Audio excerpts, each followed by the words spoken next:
Mari kita berdoa. Bapa, kami bersyukur buat saat ini. Berkati firman-Mu, biar kami yang mendengar mengerti. Dan pada saat kami mengerti, kami melakukannya dan hidup kami diubahkan. Demi nama Tuhan Yesus kami berdoa dan berharap. Amin. Yesaya 60 ayat yang pertama. Wih, saudara nggak ada yang buka. Udah hafal luar kepala ya, luar biasa. Luar biasa. Nggak apa-apa, lihat di sini aja ya, ada ya. Yesaya 60 ayat yang pertama. Bangkitlah menjadi terang, sebab terangmu datang dan kemuliaan Tuhan terbit atasmu. Saudara, banyak orang yang melihat ayat ini dan seringkali mereka merubah urutannya tanpa secara sadar ya, mereka ubah urutannya. Urutan yang benar adalah bangkitlah jadi terang, baru kemuliaan Tuhan terbit. Banyak orang berpikir kemuliaan Tuhan dulu terbit, baru aku akan bangkit. Betul nggak? Banyak orang berpikir Tuhan dulu dong yang berusaha, baru aku bangkit berusaha. Tidak seperti itu, saudara. Karena jelas dikatakan bangkitlah. Artinya yang harus berusaha kita. Baru terang itu terbit, baru kemuliaan Tuhan terbit, datang. Bangkitlah itu kita yang berusaha untuk bangkit, saudara. Sama seperti Yesus berkata, mintalah, maka akan diberikan. Carilah, akan mendapat. Ketuklah, maka pintu akan dibukakan. Siapa dulu yang memulai? Kita. Tapi karena selama ini kita selalu berpikir semua karena anugerahnya, maka semua harus Tuhan dulu. Akhirnya nggak bangkit-bangkit. Sama seperti Yohanes Pembaptis berseru, bertobatlah. Ada orang-orang yang nunggu Tuhan gerakin hati saya supaya saya bisa bertobat. Enggak. Kita bertobat dulu. Kita yang berusaha, saudara. Kalau saudara masih belum percaya, saudara ingat perumpamaan tentang anak yang hilang? Anak bungsu itu yang meminta warisan kepada bapaknya untuk pergi ke negeri yang jauh. Saat uangnya habis, dia kerja di kandang babi, mau makan aja susah. Lalu anak ini menyadari keadaannya. Dia bilang begini, di rumah bapakku banyak makanan. Kenapa aku di sini kurang makan? Lalu dia pergi pulang kepada bapaknya. Di sini dimulai dengan anak yang hilang itu menyadari keadaannya, lalu pulang. Bapaknya jemput. Ada ayatnya setelah bapaknya terima WhatsApp dari anaknya, jemput dong Pak. Lalu papanya pergi jemput dia. Ada? Nggak ada. Bapaknya hanya menunggu. Kalau anak itu nggak sadar, nggak pulang, tidak ada pemulihan. Dan kita seringkali berpikir segala sesuatu semuanya karena anugerahnya. Karena Tuhan, betul anugerahnya. Tapi ada bagian yang harus kita lakukan dulu. Bangkit, saudara. Supaya terang itu ada di kita. Orang kalau nggak bangkit, ya nggak ada terang. Apalagi kemuliaan Tuhan. Nggak ada. Dia harus bangkit dulu, supaya terang itu jadi. Bukan kita bangkit terus kita jadi terang, muka kita bercahaya seperti Musa waktu turun dari Gunung Sinai. Bukan, saudara. Tapi apa yang dimaksud dengan bangkit jadi terang? Terang itu apa sih? Mazmur 119. Kayaknya aneh ya ngelihat nggak ada pemandangan yang buka, aneh. Mazmur 119 ayat yang ke-130. Bila tersingkap firman-firman-Mu memberi sunyi senyap sekali di sini. Bila tersingkap, firman-firman-Mu memberi terang. Terang itu adalah firman Tuhan yang tersingkap. Terang itu, pengertiannya itu, saudara. Firman Tuhan itu tersingkap, terbuka rahasianya. Karena firman Tuhan itu banyak rahasianya, saudara. Ada perbedaan kuasa antara firman yang saudara baca, saudara dengar sekarang, dengan firman yang tersingkap. Kalau saudara cuma baca firman, Tuhan akan menambahkan segala kebutuhanmu. Rancangan Tuhan, rancangan damai sejahtera. Itu firman yang saudara baca. Tapi belum tersingkap. Selama belum tersingkap, dia belum jadi terang. Dia hanya firman biasa, saudara. Yang saudara bisa baca, saudara bisa hafalin, tapi belum tentu berkuasa dalam hidupmu. Itu sebabnya Yesus berkata, manusia hidup bukan dari roti saja, tapi dari setiap firman yang keluar dari mulut Allah. Firman itu harus keluar dari mulut Allah. Firman itu harus disingkapkan oleh Tuhan. Firman itu harus dikatakan kepadamu. Baru itu berkuasa. Kalau enggak, ya dia hanya sekedar firman yang saudara bisa baca. Saya mau cerita pengalaman bagaimana firman yang tersingkap itu menjadi terang. Waktu peristiwa kelahiran anak saya, tahun 2003, dokter itu sudah bilang anak saya itu akan lahir sekitar 10 Mei. Tapi karena saya mendapatkan suatu suara dari Tuhan bahwa anak saya akan lahir di kota yang sangat kecil dan ditolong oleh bidan, bukan dokter, saya takut. Karena anak pertama saya, waktu dia lahir di kota besar dan dilahirkan di rumah sakit saja meninggal, apalagi ini dilahirkan bukan kota ya, kabupaten dan ditolong bidan. Saya takut anak saya akan meninggal. Lalu kami harus pergi ke Surabaya, dan di Surabaya itu saya berakal-akal. Kita di sini aja sampai anaknya lahir. Lalu tanggal 10 tidak ada tanda-tanda melahirkan. 11, 12, 13, 14, 15 nggak ada, saudara. Saya mulai gugup. Sampai akhirnya tanggal 23 saya udah bukan gugup lagi, saya panik. Kok dia belum lahir? Nah, tengah malam tanggal 23 tiba-tiba Roh Kudus berkata dalam hati saya. Saya yakin Roh Kudus, bukan saya. Karena pertanyaan tidak saya pikirkan. Roh Kudus bilang begini, waktu Yesus berkata kepada murid-muridnya, marilah kita ke seberang, lalu di danau itu terjadi angin topan badai yang sangat luar biasa. Mereka sampai ke seberang, tapi melewati badai. Menurutmu, kata Roh Kudus, kenapa mereka bisa sampai ke seberang? Ya, saya dalam hati saya jawab, karena Tuhan menghentikan badai. Tapi Roh Kudus berkata bukan itu. Kenapa mereka bisa sampai ke seberang walaupun ada badai? Karena Yesus sudah mengatakannya. Yesus kan di awal berkata, marilah kita ke seberang. Pasti nyampe nggak, saudara? Pasti. Kalau Yesus sudah bilang ke seberang, ke atas, ke bawah, pasti nyampe, saudara. Karena Tuhan yang mengatakannya. Karena itu keluar dari mulut Tuhan.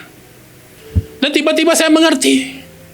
Kalau Tuhan sudah berkata anak ini akan lahir di sini, berarti pasti akan lahir. Saya nggak perlu takut. Kalau Tuhan selalu berkata iya, pasti ya. Lalu tanggal 24 kami pulang, tanggal 25 anak saya lahir, saudara. Itu terang. Firman Tuhan yang tersingkap. Dan sejak saat itu sampai hari ini, kalau saya mendengar suara Tuhan, saya yakin itu pasti terjadi. Itu keyakinan saudara. Saya saudara. Nah, penting untuk kita mendengar suara Tuhan. Kenapa pemazmur bisa berkata firman yang tersingkap itu memberi terang? Mari kita buka Mazmur pasal 23. Tuhan adalah gembalaku, saudara jangan nyanyi, ya baca aja.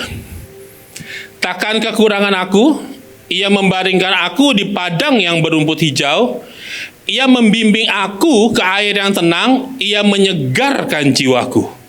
Ia menuntun aku di jalan yang benar oleh karena namanya. Saudara pasti tahu ya Mazmur ini ya. Bahkan sudah saudara cita-citakan. Aduh, mudah-mudahan yang Daud dapat, saya dapat juga deh. Dan saudara berpikir, firman yang tersingkap janji Tuhan kepada Daud ini, kenapa Daud bisa begitu mendapatkan firman yang tersingkap? Pasti saudara berpikir, pasti karena pujian dan penyembahannya Daud. Daud kan terkenal dengan pujian dan penyembahannya. Sebenarnya enggak, saudara. Firman itu tersingkap bukan karena pujian dan penyembahan. Karena Daud tuh memuji dan menyembah Tuhan itu setelah dia menerima. Aku hendak bersyukur pada Tuhan, aku hendak bersyukur kepada Tuhan karena keadilannya. Keadilannya dulu dia terima, baru dia bersyukur. Seharusnya pujian dan penyembahan itu ekspresi kita, ungkapan kita, waktu kita terima sesuatu dari Tuhan. Bukan pujian dan penyembahan itu kita naikkan supaya kita terima, kita merayu Tuhan. Enggak.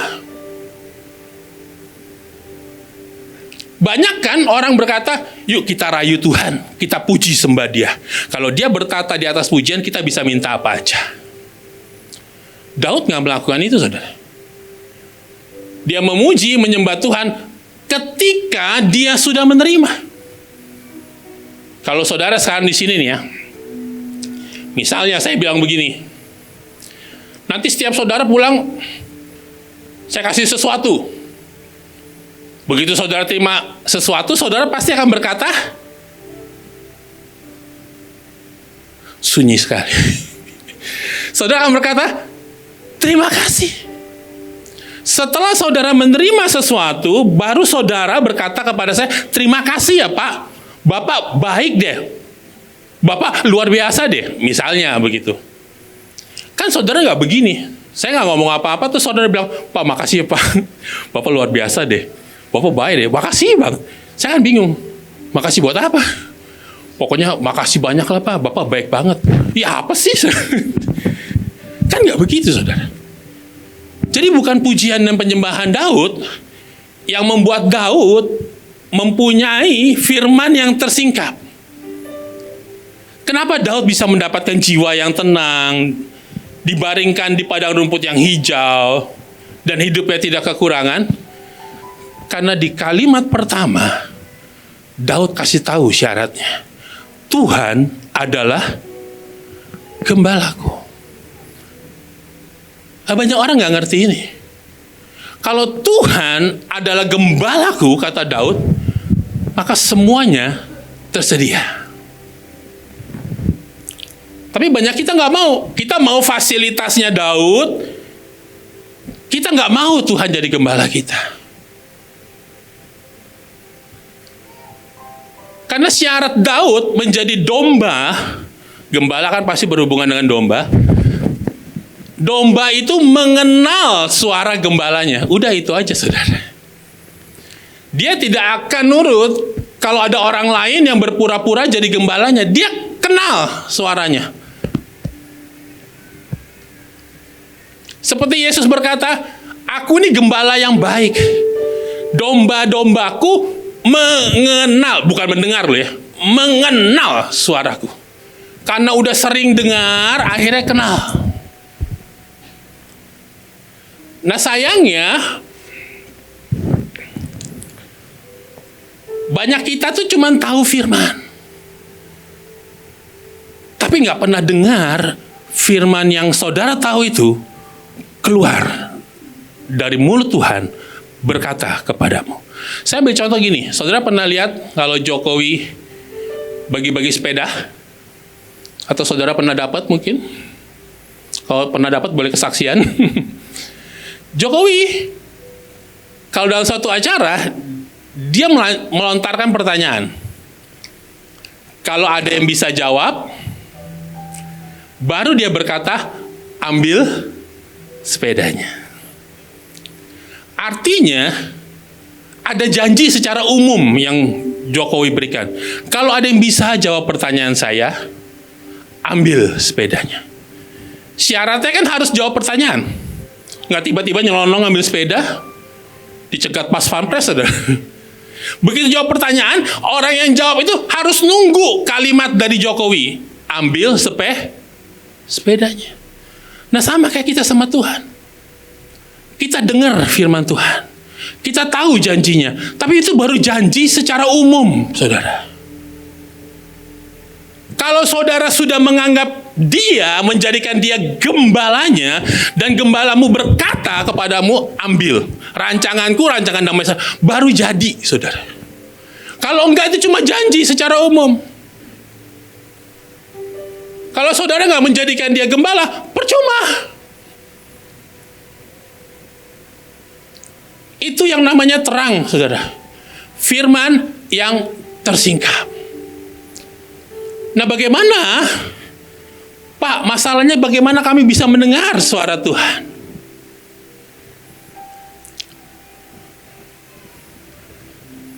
Daud mendengar suara Tuhan. Daud itu ahli Taurat loh, saudara. Dia tahu Taurat. Maka dibilang dia renungkan firman itu siang dan malam. Tapi perenungannya baru jadi kenyataan setelah dia mendengar suara gembalanya. Bagaimana Daud mendengar? Karena yang paling penting kita mendengar suara yang Tuhan katakan ke kita. Bahasa kerennya rema. Bukan penyanyi. Yang penyanyi Roma, saudara. Rema. Firman yang keluar dari mulut Tuhan. Dan Daud ngerti itu. Dia cari itu. Nah, bagaimana cara Daud mendengar suara Tuhan? Dia nggak begini loh. Tahun ini dengar, tahun depan nggak. 2 tahun lagi dengar, 3 tahun lagi nggak. Dia dengar suara itu selalu. Kenapa ada orang dengar sih, tapi kadang-kadang? Kenapa Tuhan nggak berbicara kepada dia? Udah lama banget Pak saya dengar suara Tuhan. Ada kali waktu Bapak masih kecil, buset. Ya karena mungkin dia bukan pribadi yang menyenangkan untuk diajak berbicara.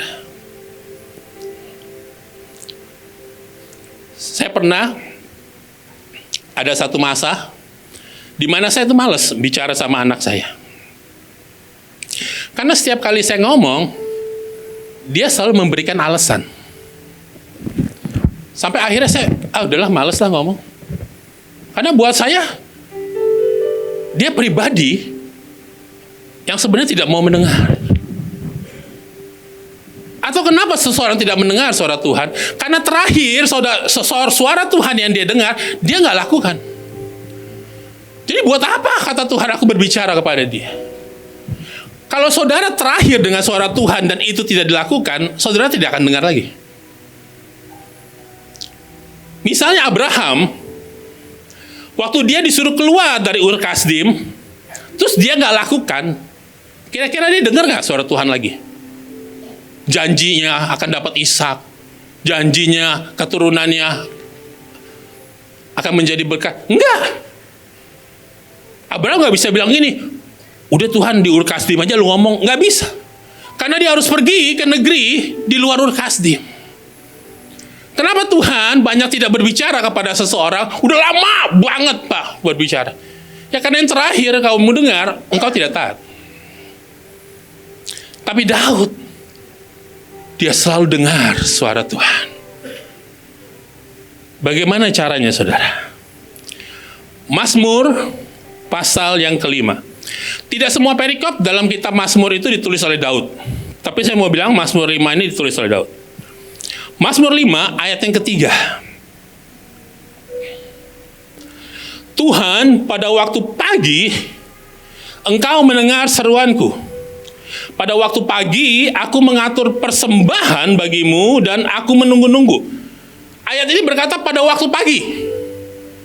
Bukan pada suatu pagi.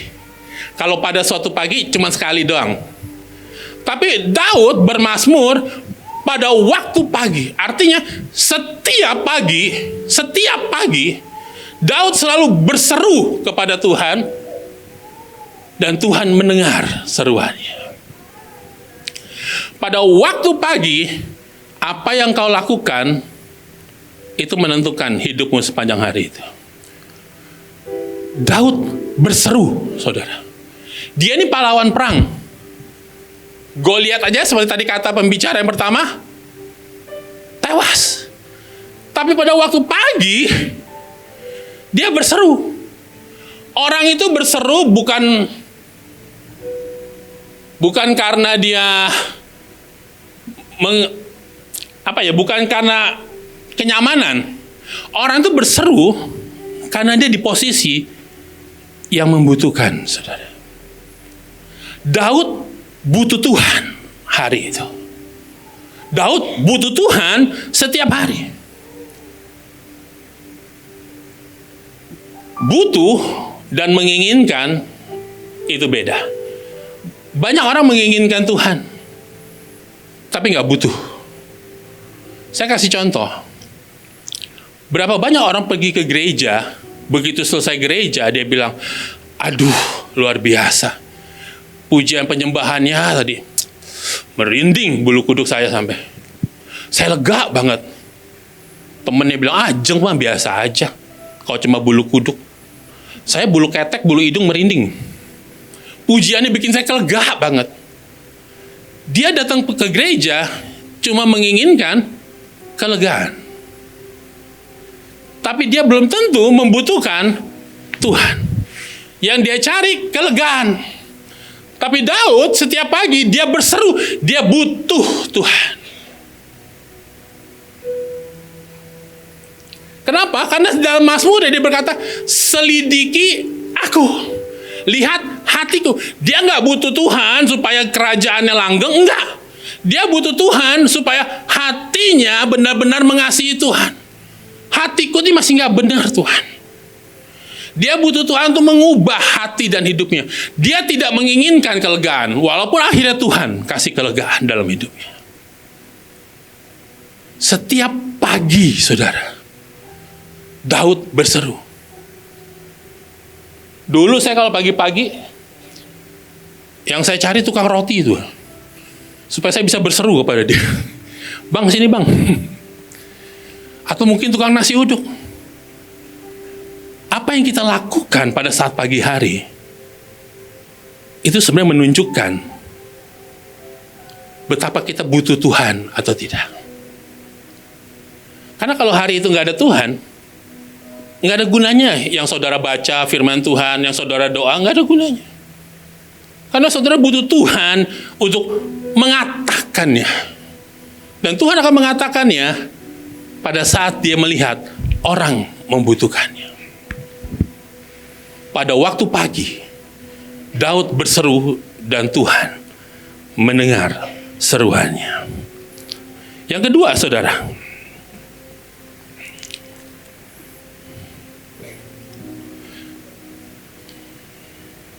mengatur persembahan bagi Tuhan.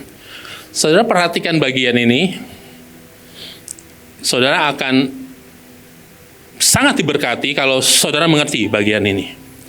Daud mengatur persembahan bagi Tuhan. Persembahan itu bukan kolekte, saudara. Karena petugas kolekte belum bangun pagi itu. Yang disebut mengatur persembahan, kalau saudara, saya ini besar di lingkungan GKI, Gereja Protestan. Seringkali mereka berkata pada saat setelah firman Tuhan, mari kita siapkan bukan persembahan, tapi korban bagi Tuhan. Daud mengatur korban bagi Tuhan. Korban itu adalah sesuatu yang kita suka, tapi kita berikan. Itu berkorban. Dulu banyak orang kalau menyumbang kasih ke saya, Pak, saya ada baju buat disumbang. Lumayan lah, masih bagus Pak. Itu bukan berkorban, saudara. Lu malah enak, lebih lega lemari lu, karena baju-baju lu yang udah gak kepake, yang udah bekas, yang udah gak ada bedanya sama topo, ya, lu kasih. Tapi kalau berkorban, sesuatu yang engkau suka, engkau kasih. Itu berkorban. Dan apa yang Daud korbankan, saudara? Dia korbankan segala sesuatu di dalam hatinya yang menghalangi kerajaan Allah datang. Daud ngerti kebenaran, walaupun ayat ini belum ada di zaman dia ngerti kebenaran di dalam ayat ini.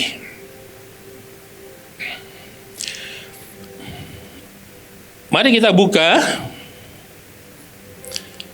di dalam Matius pasal yang ke-16, Matius pasal yang ke-12, ayat yang ke-28.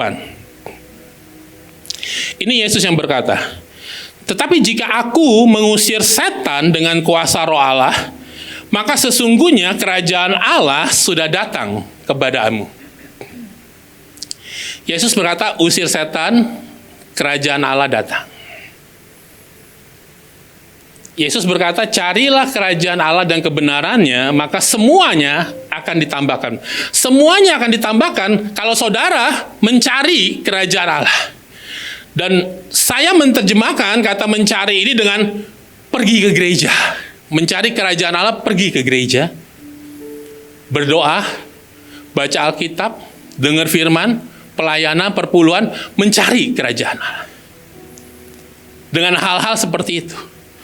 Tapi ternyata setelah saya melakukan itu, kerajaan Allah juga tidak datang. Bagaimana kerajaan Allah bisa datang, saudara? Usir setan dalam hidup kita. Usir kerajaan lain dalam hidup kita. Baru kerajaan Allah itu datang. Kerajaan Allah tidak datang kalau saudara cuma berdoa, saudara cuma membaca Alkitab, saudara cuma pelayanan. Enggak akan datang. Karena Yesus sendiri berkata, usir setan, maka kerajaan Allah akan datang. Sama seperti Yesus berkata kepada Petrus, kamu kuberikan kunci kerajaan surga. Apa yang kau ikat di bumi akan terikat di surga. Apa yang kau lepas di bumi akan terlepas di surga. Itu artinya kalau seseorang terikat sama uang di bumi, maka surga pun akan mengikat kehidupan. Surga pun akan mengikat keselamatan. Surga pun akan mengikat berkat-berkatnya. Tapi seseorang yang melepas uang di bumi ini, maka surga pun akan melepas kehidupan, melepas keselamatan, melepas berkat-berkatnya. Saudara, kerajaan surga datang tidak bisa didoakan. Kerajaan surga datang waktu saudara melepas kerajaan lain dalam hidupmu. Karena kerajaan Allah tidak akan datang kalau dia dapati di dalam hidupmu masih ada kerajaan-kerajaan lain. Sesimpel itu? Ya, sesimpel itu. Dan Daud mengerti. Dia atur korban. Dia atur yang dia suka. Makanya gak heran waktu Absalom anaknya memberontak mengambil kerajaannya, dia gak peduli. Karena buat dia kerajaan yang gak ada artinya dibandingkan kerajaan Allah. Ini orang yang sudah biasa melepas. Dia tahu kunci kerajaan surga itu bukan banyak doa. Dia tahu kunci kerajaan surga itu bukan banyak pelayanan, bukan banyak pujian. Dia tahu kunci kerajaan surga itu adalah bagaimana melepas kerajaan lain dalam hidupmu. Makanya gak heran dia gampang banget dengar suara Tuhan. Karena gak ada kerajaan lain di dalam hidupnya. Pak, saya udah ngusir setan, Pak. Setan terbirit-birit, Pak. Mungkin saudara sudah ngusir setan. Tapi saudara lupa bahwa iblis tidak bisa diusir. Wah, langsung saudara, wah sesat nih, sesat. Iblis nggak bisa diusir. Setan itu mainnya cuma di jasmani kita. Kerasukan, segala macam. Dicoel-coel pocong, ya kan? Diketawain kuntilanak. Setan itu cuma di jasmani. Tapi iblis mainnya di jiwa. Dan itu nggak bisa diusir, saudara. Waktu Yesus dicobai iblis, saya mau tanya, iblis diusir nggak sama Yesus? Enggak. Bahkan Yesus dibawa oleh iblis ke bait Allah. Dibawa loh. Saya nggak tahu bagaimana prakteknya, tapi Yesus dibawa. Dan Yesus tidak mengusir. Karena iblis tidak bisa diusir. Untuk mengalahkannya, tunduklah kepada Allah, lawan iblis. Dia akan lari daripadamu. Tunduklah kepada Allah. Daud mengerti bagaimana kerajaan Allah bisa datang di dalam hidupnya waktu dia mengusir kerajaan-kerajaan lain. Dia mengusir kerajaan dunia di dalam hidupnya. Ini bukan masalah mengusir setan. Kerajaan dunia itu ada 3 hal. Pertama, keinginan daging. Keinginan daging itu kalau diterjemahkan secara sederhana adalah ingin hidup enak. Sehingga banyak orang tujuannya hidup enak. Walaupun hidup enak itu bukan salah satu buah roh. Yang Yesus mau kan kita berbuah roh. Kasih, sukacita, damai sejahtera, kesabaran, kemurahan, kebaikan, kesetiaan, kelemah lembutan, penguasaan diri. Ada hidup enak di situ? Tidak ada.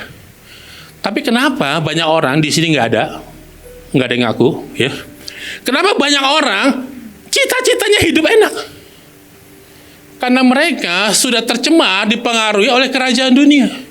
1 Yohanes 2 ayat 16 dikatakan, sebab keinginan daging, keinginan mata, dan keangkuhan hidup bukan berasal dari Bapa, tapi dari dunia. Bisa dibuka? 1 Yohanes 2 ayat 16. Jadi apa yang dari dunia yang masih ada di seseorang, itu menghalangi kerajaan Allah untuk masuk. Menghalangi kerajaan Allah datang. Keinginan mata, itu kekayaan, saudara. Boleh menjadi kaya, boleh, karena saya takut juga kalau dibilang nggak boleh kaya. Maksudnya saudara akan menentang, boleh. Tapi ingin menjadi kaya, itu menjerat, saudara. Waktu benih ditabur di semak belukar, benih itu tidak bisa bertumbuh, tidak bisa berbuah. Kenapa? Karena semak belukar melambangkan kekhawatiran, kekayaan, dan kenikmatan hidup. Kekayaan merupakan bagian dari kerajaan dunia. Yang ketiga, keangkuhan hidup, saudara. Bagaimana seseorang itu mau dihormatin aja. Itu sudah menyebabkan kerajaan Allah sukar. Bahkan menurut saya tidak mungkin datang dalam hidupnya. Karena ada kerajaan lain. Jadi kalau saudara terus berkata, kok saya nggak datang-datang ya Tuhan ya dalam hidup saya? Simple. Masih ada kerajaan dunia di dalam hidupmu.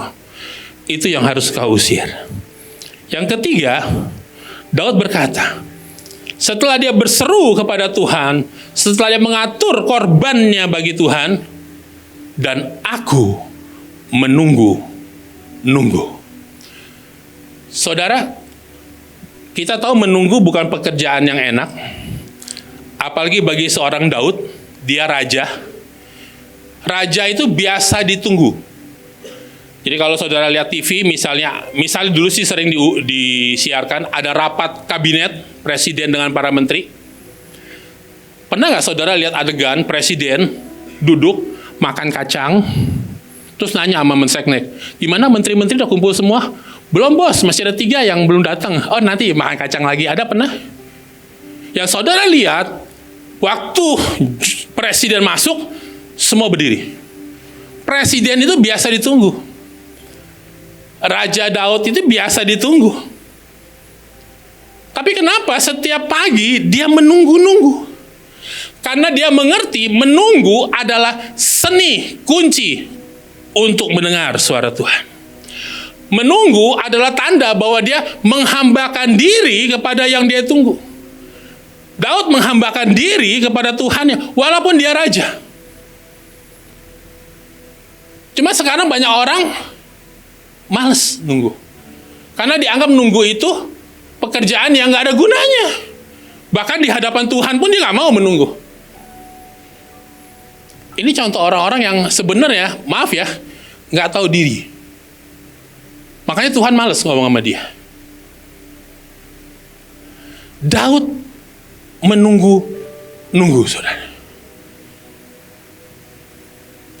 Kalau zaman dulu, Zaman Nabi Samuel, waktu Samuel kecil ada di bait Allah sama Imam Eli. Suatu malam Samuel mendengar namanya dipanggil. Samuel berpikir Imam Eli yang manggil dia. Dia datang ke Imam Eli, dan Imam Eli bilang, bukan, tidur aja. Dengar lagi, datang lagi, bukan. Sampai akhirnya Imam Eli sadar bahwa Tuhan sedang mau berbicara kepada Samuel. Lalu Imam Eli berkata, Samuel, dengarkan Tuhan bicara. Tunggu. Zaman dulu, Samuel, Nabi Samuel itu berkata, Tuhan, berbicaralah. Hambamu siap mendengarkan. Tapi kalau zaman sekarang, Tuhan, mendengarlah. Hambamu siap berbicara. Udah kebalik, saudara. Makanya Tuhan gak berbicara. Enggak apa, saya gak begitu. Banyak yang begitu. Itu terbukti kalau dia doa pagi. Kalau dia doa dah, gak usah doa pagi. Mungkin pagi belum bangun dia. Kalau dia doa. Begitu doa dimulai. Pertama kali sih masih sopan. Bapa di surga. Habis itu saudara, engkau tahu saudara kesusahanku. Engkau tahu utang di warung. Engkau ingin tahu. Aduh. Lalu malaikat-malaikat di surga pada joget semua. Tuhan tanya, kenapa kamu joget? Maaf bos, di bawah ada yang nge-rap. Dan herannya, habis doa begitu panjang, yang mungkin menghabiskan sebotol aqua karena haus, dia pergi. Dia nggak nunggu jawaban Tuhan, dia pergi. Yang penting saya udah curhat sama Tuhan. Saudara tahu, Yakobus 5 ayat 16 berkata, doa orang yang benar bila dengan yakin didoakan sangat besar kuasanya. Doa orang yang benar, bukan doanya yang benar. Banyak kita kan nggak maunya doa yang benar. Maka dicari teknik-teknik doa supaya masuk kategori doa yang benar. Dulu saya pernah diajarin, kalau kamu doa, kamu harus bahasa roh dulu 10 menit. Saudara pernah doa 10 menit lama nggak? Kayaknya saudara luar biasa. Saudara kalau ngoceh 10 menit ya, habis bahan udah.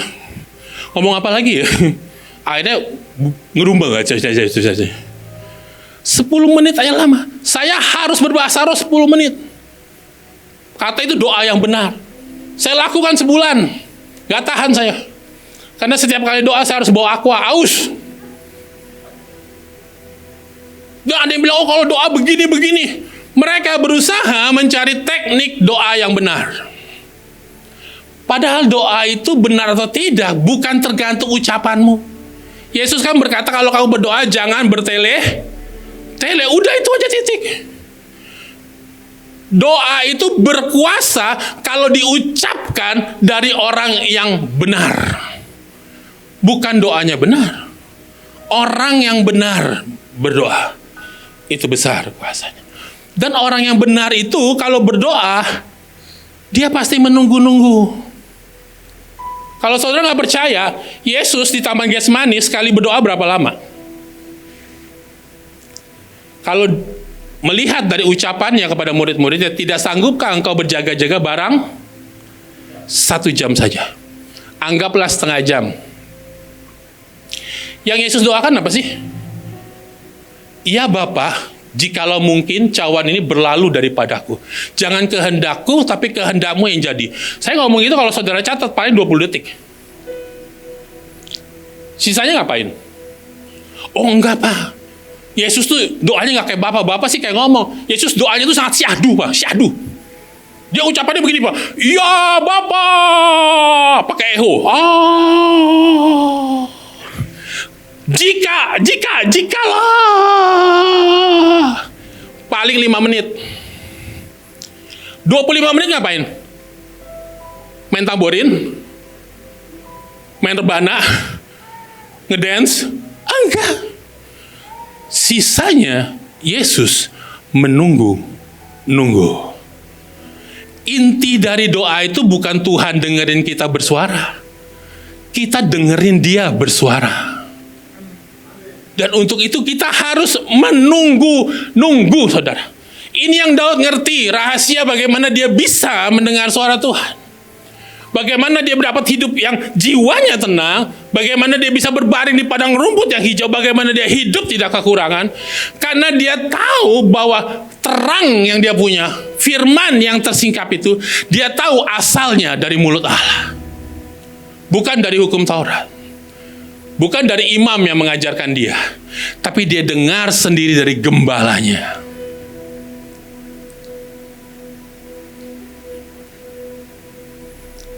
Syaratnya saudara, jadikan Tuhan gembalamu. Gembala itu di depan, saudara. Domba di belakang. Kalau bodyguard, kita di depan, dia di belakang. Banyak orang jadikan Tuhan bukan gembala, bodyguardnya.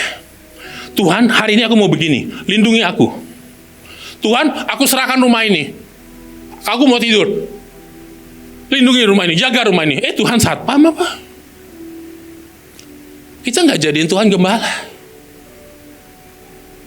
Tapi kalau kita jadikan Tuhan gembala, waktu gembala itu mengeluarkan firman, firman itu akan tersingkap. Dan firman yang tersingkap itu menjadi terang. Saya mau tutup dengan ini. Apa sih gunanya terang?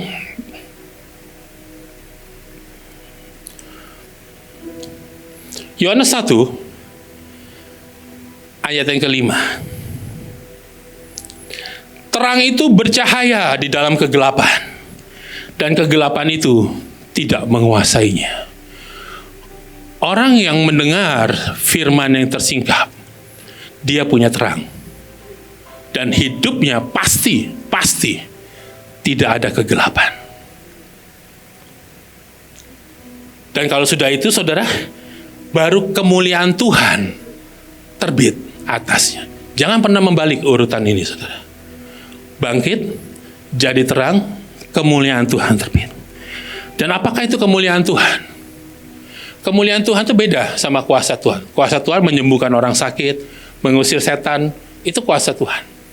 Tapi kemuliaan Tuhan, Yohanes 1 ayat 14 berkata, firman itu telah menjadi manusia dan diam di antara kita, dan kita telah melihat kemuliaannya, yaitu kemuliaan yang diberikan kepadanya sebagai anak tunggal Bapa, penuh kasih karunia dan kebenaran. Kemuliaan Tuhan kalau itu terbit atas hidup seseorang, maka hidup seseorang pasti penuh dengan kasih karunia dan kebenaran. Kalau ada orang bilang kemuliaan Tuhan ada atas saya, tapi hidupnya nggak penuh dengan kebenaran, tidak mungkin. Sebab kemuliaan Tuhan itu terbit atas seseorang, dan hidup seseorang itu pasti tidak ada kegelapan. Pasti penuh kasih karunia seperti yang Daud alami, dan pasti kebenaran-kebenaran firman memerdekakan hidupnya. Bangkit, saudara. Jangan nunggu Tuhan. Bangkit jadi terang. Kemuliaan Tuhan akan terbit. Saya ingin mencontohkan bagaimana terang itu luar biasa, tapi saya nggak tahu bisa apa enggak. Di sini lampu-lampunya bisa dimatiin nggak? Bisa ya? Boleh dimatiin semuanya? Saya nggak tahu perlu berapa tombol. Oh, masih ada jendela. Semuanya yang kecil-kecil juga, maaf menyusahkan.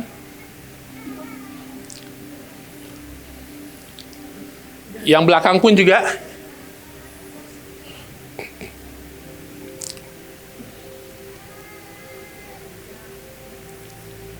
Betapa terang itu kita butuhkan. Sangat kita butuhkan. Itu masih ada 2 di belakang, cukup berpengaruh. Ada jendela juga ya, sayangnya.